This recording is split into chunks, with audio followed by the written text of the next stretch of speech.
अंशुमन जो है वो बड़ा मैच्योर आदमी है और तान्या भी जो है वहाँ पे बहुत सॉर्टेड है। मैं चारू के अलावा किसी और को एक्सपेक्ट नहीं कर सकता था कि वो कर पाएगी। मुझे करनी है, मुझे आगे आने वाले टाइम में वेब फिल्म्स और ये सारी चीज़ें तो एक्सप्लोर करनी है। मदर डॉटर का जो वो एक इतना मिसिंग पार्ट है, 7 साल, मतलब वो जो इम्पोर्टेंट 7 साल थे वो सब निकल गए। तो मतलब ओवरऑल ये रिश्ता क्या कहलाता है का जो व्यूअरशिप है, वो जो बॉन्ड उन्होंने पिछले 16 सालों में बनाया है, इट्स वेरी वेरी स्ट्रॉन्ग। अरे थैंक यू सो मच।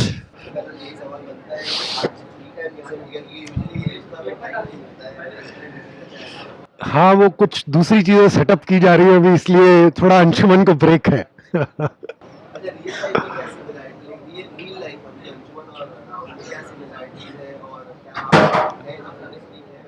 मैं बताता हूँ कि ऑलमोस्ट ये 60-70% राहुल जो है वो अंशुमन ही है, बाकी 30-40% हम इधर उधर पकड़ लेते हैं। इतना महान नहीं हूं मैं, बट हाँ मैं थोड़ा महान हूँ, तो ऑलमोस्ट 60-70% हम मान के चलते हैं।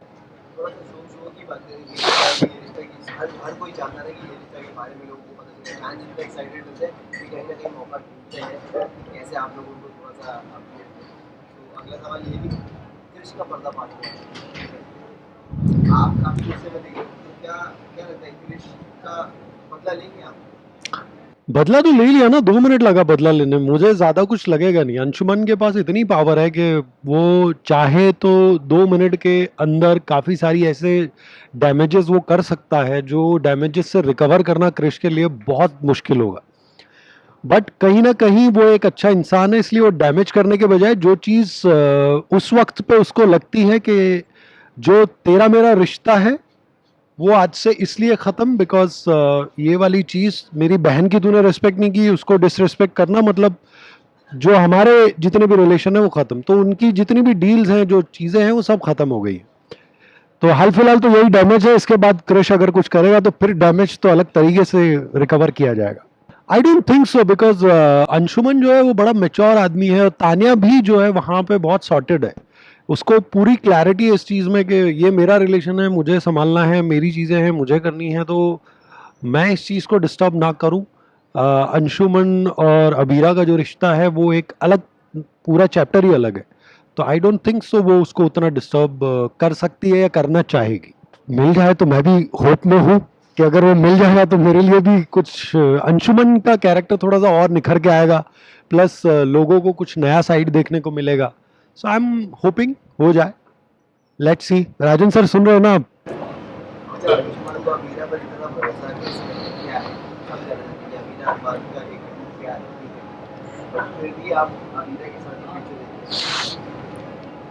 बिकॉज जहां तक आप शुरू के एपिसोड लेंगे तो मैं पूरी कंफर्मेशन उनसे ले रहा हूं कि जो है क्या आप इससे आगे बढ़ गई हैं, और जब उन्होंने वो चीज़ कंफर्म की थी तभी मैंने वो स्टेप लिया था कि हम अब आगे बढ़ सकते हैं रिश्ते में। तो उसके अलावा जो है मुझे किसी और चीज़ की कंफर्मेशन या किसी और चीज़ का कुछ चाहिए नहीं था। अभीरा ने जब मुझे कहा तो मुझे उनके वर्ड पे भरोसा है, बिकॉज़ मैंने जो ओवरऑल उनको ऑब्जर्व किया, जो चीज़ें उनके बारे में नोटिस की, उससे मुझे पता चला, मतलब अंशुमन को ये पता चला कि मुझे नहीं लगता कि ये लड़की जो है कोई धोखा देने या किसी को किसी, वो एक अच्छा शब्द है, मुगालते में रखना चाहती है। तो वो एक बड़ी क्लैरिटी है, ऑनेस्टी है। तो आई थिंक उसी को भरोसा करके अंशुमन ने ये चीज़ उन पे वही भरोसा करके आगे बढ़ा है। बताऊं तो मुझे पता ही नहीं है कि वो अंशुमन वो क्या अरमान और अबीरा साथ में शिफ्ट हो गए, ये तो मुझे मालूम भी नहीं है। ठीक है, एपिसोड वाइज मुझे अब पता चल रहा है, आपने बताया तो। और अगर वो साथ में शिफ्ट भी हुए तो मुझे कोई प्रॉब्लम नहीं है, क्योंकि वो कारण मुझे पता है कि कोई ना कोई ऐसा कारण रहा है, और कारण क्या है इस वक्त पे वो मुझे पता है। वो भी मायरा की वजह से ही ये डिसीजन लिया गया होगा, एंड उसमें मेरा पूरा सपोर्ट है, जिस तरह से मैं हमेशा करते आया हूँ। अभी अभी आई है ना, अभी आई है, थोड़ा वो सेटल हो जाए। अरमान अभीरा और उनका जो बॉन्ड है वो एक बार, वो इतना बड़ा शौक है यार। मेरे ख्याल से जिंदगी में अगर आपको कोई बोल दे कि जो है आपका कोई बच्चा 7 साल तक आपके साथ रह रहा है और अचानक से उसकी माँ उसको मिल जाए, और जब वो बच्चा उसके पास जाएगा तो उसके लिए तो पूरी दुनिया हिल गई है ना, उसका तो समझ में ही नहीं आएगा उसको कि ये हो क्या रहा है मेरे साथ। तो उसको संभालना माँ बाप की जिम्मेदारी है, उनका साथ में रहकर उस बॉन्ड को स्ट्रॉन्ग करना, जो अभीरा और मायरा का जो एक एक बहुत मदर डॉटर का जो वो एक इतना मिसिंग पार्ट है, 7 साल, मतलब वो जो इम्पोर्टेंट 7 साल थे वो सब निकल गए। तो अब वो किस तरह से उसको रिकवर करेंगे, वो थोड़ा सा सेटल होना जरूरी, उसके बाद ही शादी की बात की जा सकती है, जहां तक मेरी समझ। ये तो रही बात अंजुमन या उनसे आपसे बात जानना चाहूँगा मैं कि कैसा ये क्या ये रिश्ता आपको ये कह सकते हैं कि आपकी लाइफ में एक गियर शिफ्टिंग मोमेंट है? यार मैं गियर शिफ्टिंग तो नहीं बोलूंगा, बट मुझे एक चीज जो बड़ी अच्छी लगी कि मतलब कोई चीज़ क्यों इतनी फेमस होती है, कोई चीज़ क्यों वो एक ब्रांड क्यों होता है, ये और ब्रांड एक्चुअली क्या होता है, ये आप जब ऐसे शो में आते हो तो आपको पता चलता है। मैंने बहुत सारे शोज़ किए हैं, बहुत इम्पैक्टफुल शोज़ किए हैं, लोगों ने उनको बहुत प्यार दिया है, लेकिन यहाँ विद इन 5 डेज़ जो मुझे प्यार मिला, उससे मुझे ये पता चला कि यहाँ की जो ऑडियंस है वो इतनी स्ट्रांग है, और उनका जो मतलब ओवरऑल ये रिश्ता क्या कहलाता है का जो व्यूअरशिप है, वो जो बॉन्ड उन्होंने पिछले 16 सालों में बनाया है, इट्स वेरी वेरी स्ट्रांग। और मतलब वो कमाल है यार, वो लोग फैंस तो बाप रे। सो इससे ज़्यादा एक्सपेक्ट नहीं कर सकते आप कि उनका जो रिस्पॉन्स आया, 5 दिन में आपको एक्सेप्टेंस मिली, एंड देन उसके बाद इतना प्यार मिला है कि आपको, मुझे 2-3 महीने में इतना प्यार किसी भी शो में नहीं मिला। फिल्म नहीं हुई है अभी, फिल्म की थी लेकिन वो फिल्म रिलीज नहीं हो पाई। सो हाँ, ऑलमोस्ट कर चुका हूँ। बिल्कुल मुझे करनी है, मुझे आगे आने वाले टाइम में वेब फिल्म्स और ये सारी चीज़ें तो एक्सप्लोर करनी है। मुझे खुद का एक स्पेस है जो यूट्यूब के ज़रिए मैं करता रहता हूँ, बट आने वाले टाइम में मेरा उसको भी कुछ अलग प्लेटफॉर्म में कन्वर्ट करने का एक इरादा है कि खुद प्रोडक्शन और खुद की कुछ चीज़ें, खुद का एक ब्रांड लेकर आने का कुछ मन है।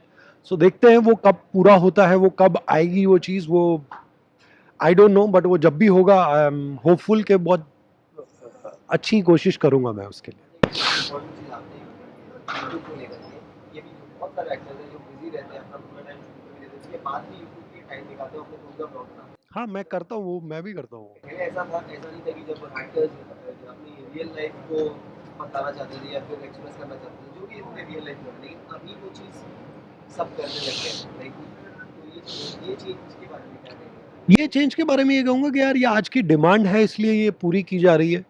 ऑडियंस को अब आप देखेंगे तो क्यूरियोसिटी केवल इस चीज़ में नहीं है कि कैमरा के सामने जो हमें दिख रहा है उसमें कैमरा के पीछे क्या हो रहा है, उनको लाइफ भी जाननी है कि लाइफ में क्या हो रहा है, किस तरह की चीज़ें खाते हैं, किस तरह से आप रहते हैं, क्या आपका लाइफस्टाइल है कहाँ आप घूमते हैं।